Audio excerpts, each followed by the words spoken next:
Nama selebgram Siskae lagi-lagi terseret kasus pornografi. Kali ini Siskae Santer dikabarkan jadi salah satu pemeran di film porno yang diproduksi di Jakarta Selatan. 3.000 jiwa atau sekitar 1.000 kakak terdampak asap kebakaran yang terjadi di Blok B, tempat pembuangan akhir sampah Putri Cempo, Solo.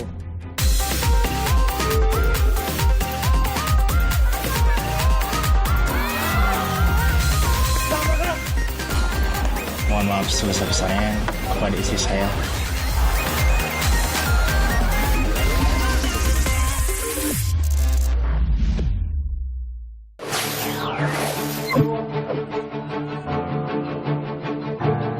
Di lokasi Teletabis Bromo yang tentunya tidak kami inginkan atau tidak ada niatan dari kami sedikitpun. Kami beserta teman-teman dan tentunya juga mewakili dari saudara Andre yang saat ini berada di tahanan Polres, ingin menyampaikan permohonan maaf yang sedalam-dalamnya. Kita cek di awal setelah kejadian itu tidak ada sama sekali papan himbauan, tapi sekarang ini kayaknya sudah dilengkapi. Nah, itu kan sudah merupakan kelemahan daripada petugas, ya kan?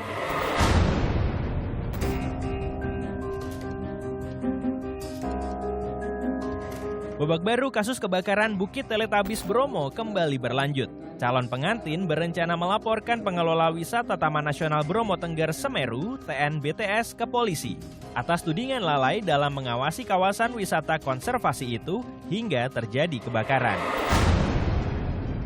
Masyarakat Tengger juga mengharapkan ini melalui kepala desanya dan tokoh adatnya supaya melaporkan petugas TNBTS. Karena apa? Kebakaran ini tidak hanya sekali ini, sudah 14 kali, 15 kali.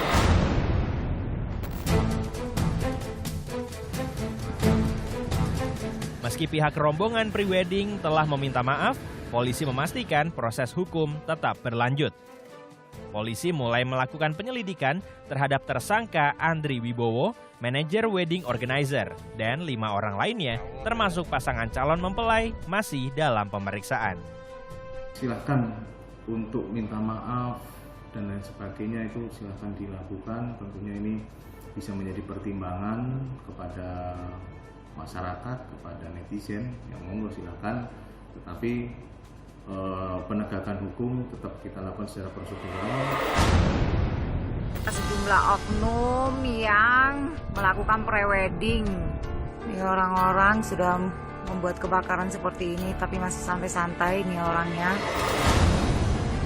Kebakaran yang terjadi di kawasan wisata Gunung Bromo sejak 6 September lalu akibat flare yang dinyalakan oleh calon pasangan pengantin saat melakukan sesi foto prewedding kini telah sepenuhnya padam.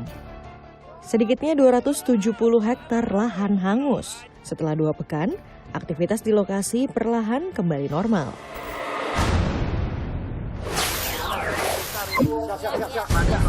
Persiapannya apa aja Mbak? Diperiksa Mbak? Juga Pak, kita juga kerja Pak, biar enak. Tunggu, siap. Dah. 12 dari 16 pemeran dalam kasus produksi film porno di Jakarta Selatan telah diperiksa sebagai saksi fakta peristiwa. Para pemeran membantah mendapat bayaran hingga 15 juta rupiah. Mereka juga merasa tertipu oleh pelaku. Dari 1 juta sampai 2 juta. Itu berapa film Mbak? Satu hari. Berapa? Itu pembayaran pun tidak. Pembayaran pun tidak langsung dibayarkan, tetapi disendat-sendat juga. Berapa film Kak? Berapa judul film? Ya supaya ikut main film terus gitu. Kurang lebih ada beberapa film. Berapa Kak? Alasannya kenapa Kak? Alasannya ikut kenapa? Iya. Karena memang dipastikan memang ditawarkan sama Om Irwansyah. Jadi semuanya memang disuruh dan dipaksa sama Irwansyah. Nih aku ada bukti. Ini yang kita tunggu-tunggu. Kemarin kan ada yang bilang itu kalau misalnya bayarannya 10 sampai 15. Aku juga cuma dibayar 1 juta rupiah. Bentar. Berapa itu Mbak? 1 juta berapa Mbak? 1 juta rupiah. Berapa itu Mbak? 1 kali main.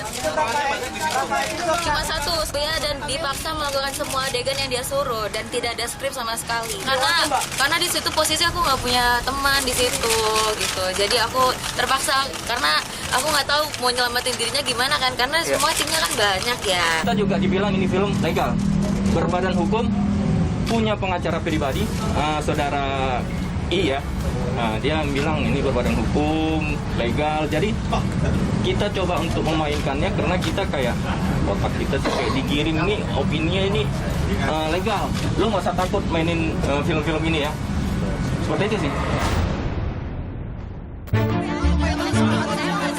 Selain memeriksa para pemeran video porno, polisi juga memeriksa saksi ahli, yakni saksi ITE dan saksi ahli pidana. Melakukan pemeriksaan terhadap ahli yang kita libatkan dalam penyidikan dugaan tindak pidana yang terjadi, mulai dari ahli ITE, ahli pidana maupun ahli di bidang pornografi. Nanti setelah itu kita akan segera lakukan pelaksanaan gelar perkara untuk memberikan kepastian hukum. Termasuk di dalamnya adalah penetapan tersangka dengan minimal 2 alat bukti yang dimiliki oleh penyidik. 3 pemeran wanita serta 1 pemeran pria belum menjalani pemeriksaan. Pasti akan datang di Polda Metro Jaya, ya. Nama selebgram Siskae, Santer dikabarkan jadi salah satu di antaranya. Selebgram yang pernah terjerat kasus video syur di Bandara Jogja ini, kabarnya akan memenuhi panggilan kedua pada 25 September mendatang. Aku pasti akan datang di Polda Metro Jaya, ya. Karena sebelumnya aku tidak bisa memenuhi panggilan pertama untuk datang dan memberikan saksi dikarenakan aku sekarang berada di Kamboja.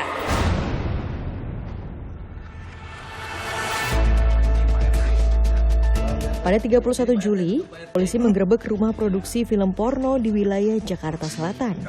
Penggerebekan ini merupakan pengembangan dari 3 temuan website yang diduga mentransmisikan film porno.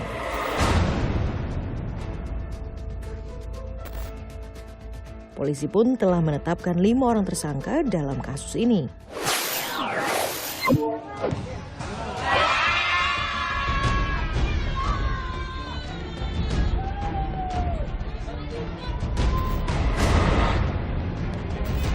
Dunia sepak bola dikejutkan dengan ulah salah satu pemain futsal dari Kota Malang yang menendang pemain futsal asal Blitar. Tendangan ini dilakukan saat Hanafi tengah melakukan selebrasi usai timnya mencetak gol dari tendangan penalti. Akibat tendangan itu, korban mengalami cedera bahu. Kejadian penendangan ini terjadi di Sidoarjo pada 13 September saat pertandingan futsal pada Pekan Olahraga Provinsi Jatim ke-8. Diduga pemain futsal dari Kota Malang terpancing emosi setelah timnya kalah 5-0. Tim futsal Kabupaten Blitar menyerahkan sepenuhnya kasus tendangan ini ke Asosiasi Futsal Jawa Timur. Berhasil cetak gol, temennya ada yang merayakan dengan sujud syukur. Nah, waktu sujud syukur itu dari pemain Kota Malang yang bernama Muhammad Rafael Moreno itu menendang bagian bahu kanan. Akhirnya wasit memberikan kartu merah sama pemain tersebut. PP Porprov yang menangani futsal itu kita menerima atas sanksi yang diberikan kepada atlet kami untuk tidak boleh main selama 2 tahun di dalam perhelatan Porprov, itu kami menerima.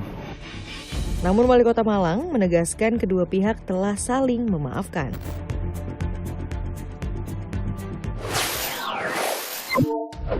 Kami dari guru SMP 15 seperti inilah kami ditekan. Sejumlah guru SMP Negeri 15 Kota Medan ini menangis, mengaku diintimidasi dan gajinya ditahan oleh kepala sekolah. Pop News akan kembali usai jeda.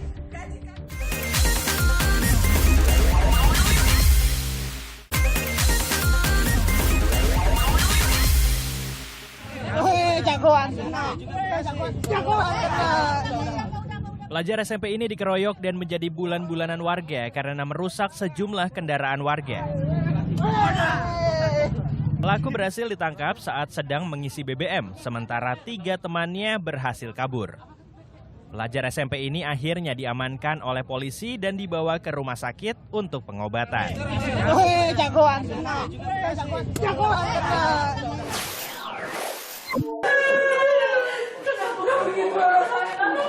Seorang wanita menangis histeris ketika mengetahui adiknya sudah tak bernyawa.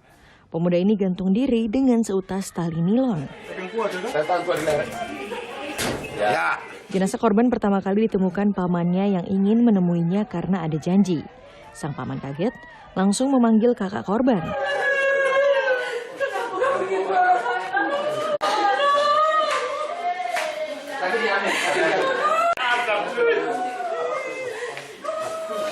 Jenazah langsung dibawa ke rumah sakit untuk divisum. Sementara polisi langsung melakukan olah TKP.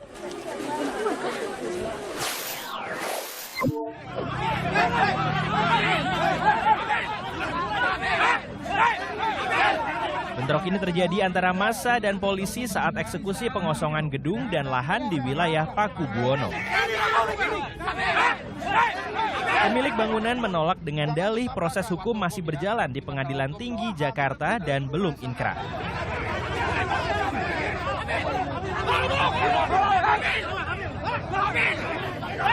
Tugas tetap memaksa masuk dan mengosongkan lahan serta bangunan.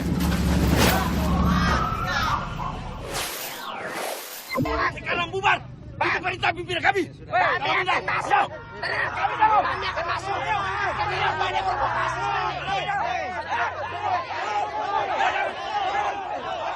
Demo mendesak pengusutan kasus arisan bodong senilai miliaran rupiah berlangsung ricuh. Situasi yang terus memanas membuat mahasiswa dan polisi saling dorong hingga bentrok. Kericuan akhirnya terhenti setelah dilakukan upaya dialog.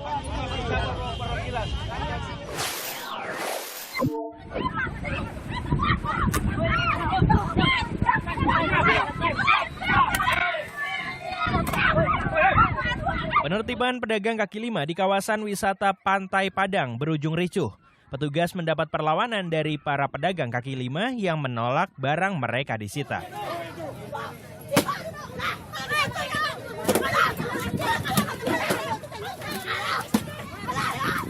Menurut petugas, 3 hari sebelum penertiban, pemerintah Kota Padang telah memberikan surat imbauan untuk mengosongkan kawasan trotoar Pantai Padang dari pedagang kaki lima. 1 orang akhirnya diamankan petugas karena dinilai sebagai provokator.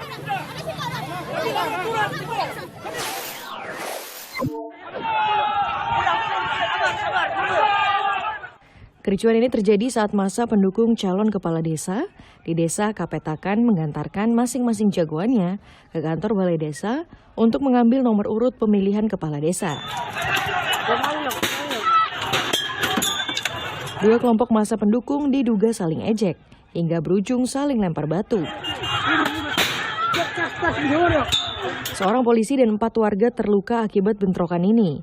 Korban kemudian dibawa ke puskesmas terdekat.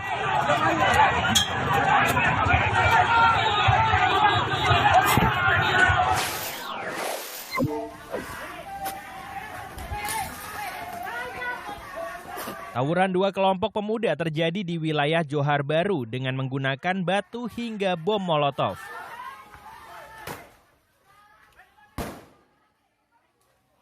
Akibat tawuran, rumah dan kios pedagang milik warga menjadi korban.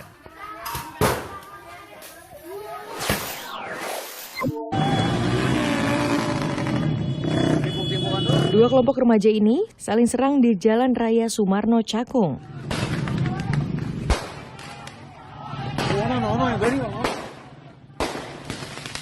Kedua kelompok remaja ini berlarian dengan mengacungkan senjata tajam, melempar petasan hingga bom molotov. Warga mengaku aksi tawuran remaja ini telah terjadi beberapa kali dan kian meresahkan. Mati. Mana? Tidak tahu. Mati. Kami dari guru SMP 15 seperti inilah kami ditekan. Diteror kami secara mental. Sejumlah guru SMP Negeri 15 Kota Medan ini menangis, mengaku diintimidasi dan gajinya ditahan oleh kepala sekolah. Uang makan saya nggak cair, hanya karena keegoisan beliau. Namun, kepala sekolah membantah tudingan itu dan menyebut 8 guru yang bersangkutan tidak disiplin dengan tanpa izin meninggalkan sekolah di jam kerja. Kami ditahan sampai hari ini kami belum gajian tanpa alasan yang jelas.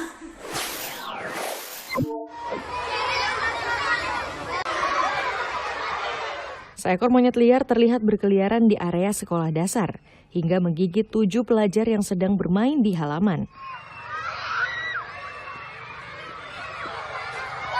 Karena terus meresahkan, para guru mencoba menangkap dengan jebakan bambu. Namun monyet berhasil kabur dan menghilang dari area sekolah.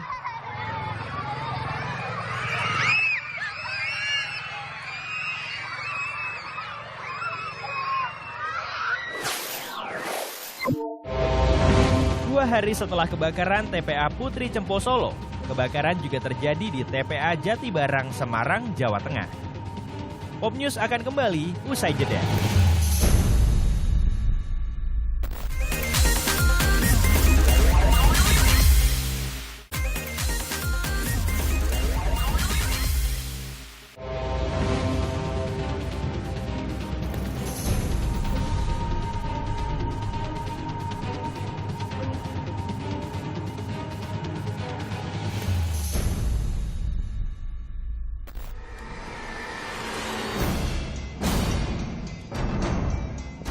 Kebakaran yang terjadi dari Blok B tempat pembuangan akhir sampah Putri Cempo, Solo, Jawa Tengah ini membuat 3.000 jiwa atau sekitar 1.000 kakak terdampak asap kebakaran.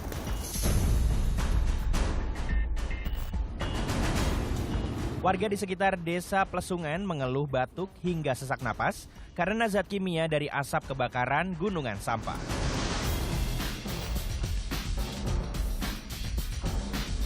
Memasuki hari keempat kebakaran belum juga berhasil dipadamkan.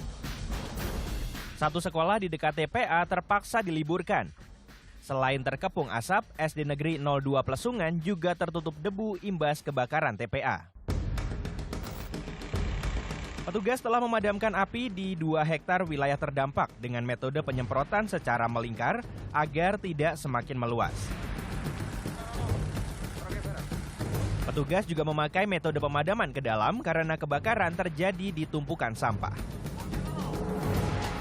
Cuman karena ini tumpukan sampah, kita pastikan mereka apinya berdalam, jadi agak susah nanti. Nanti tidak terganggu, cuman yang jadi masalah kan rekan-rekan bisa lihat medannya sangat tinggi sekali. Apalagi yang perengan sana itu kan kita susah menjangkau.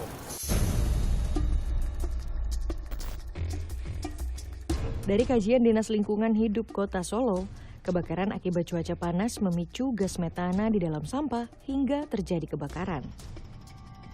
Hasil cek teman-teman kami di lapangan tidak ada lahan tebu. Jadi untuk saat ini analisa kami adalah betul-betul dari cuaca yang sangat panas.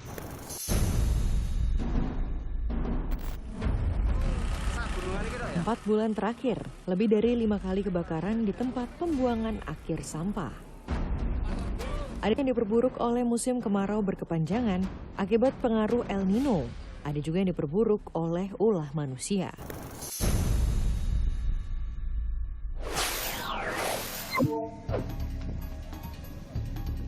Dua hari setelah kebakaran TPA Putri Cempo Solo, kebakaran juga terjadi di TPA Jatibarang, Semarang, Jawa Tengah.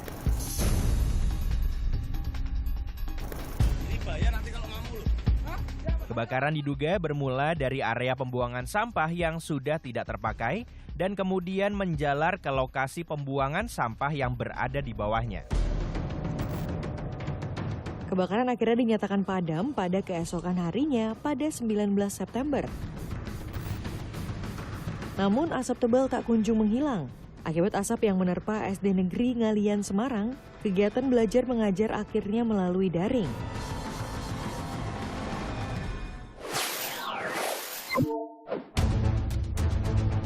Gunungan sampah dengan luasan sekitar 300 hingga 400 meter di tempat pembuangan akhir Kopi Luhur, Kota Cirebon, Jawa Barat, juga terbakar. Api mulai terlihat pada 9 September dan tak kunjung padam akibat kencangnya angin serta material sampah yang mudah terbakar.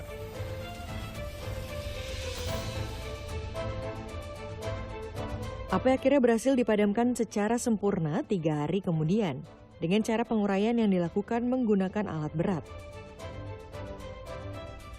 TPA Kopi Luhur akhirnya dinyatakan padam total pada hari keempat 12 September. Meski demikian, petugas damkar dan BPBD masih melakukan pemantauan untuk memastikan api benar-benar padam dan aman.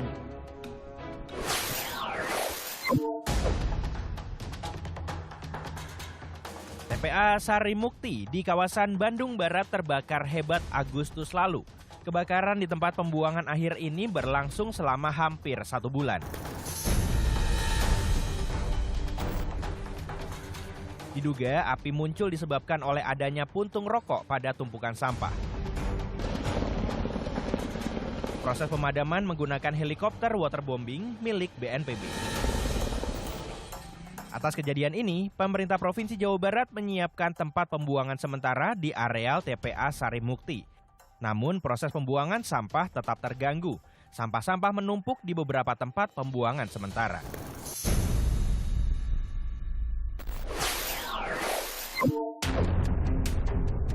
Di tahun 2023 ini, tempat pembuangan akhir sampah lainnya juga sempat mengalami kebakaran. TPA Pasir Bajing, Kabupaten Garut, Jawa Barat, 22 Juli 2023, akibat pembakaran oleh oknum yang tidak bertanggung jawab. TPA Desa Penujah, Kecamatan Kedung Banteng, Kabupaten Tegal, Jawa Tengah, 24 Juni 2023, akibat adanya letupan gas metan dari area barat TPA.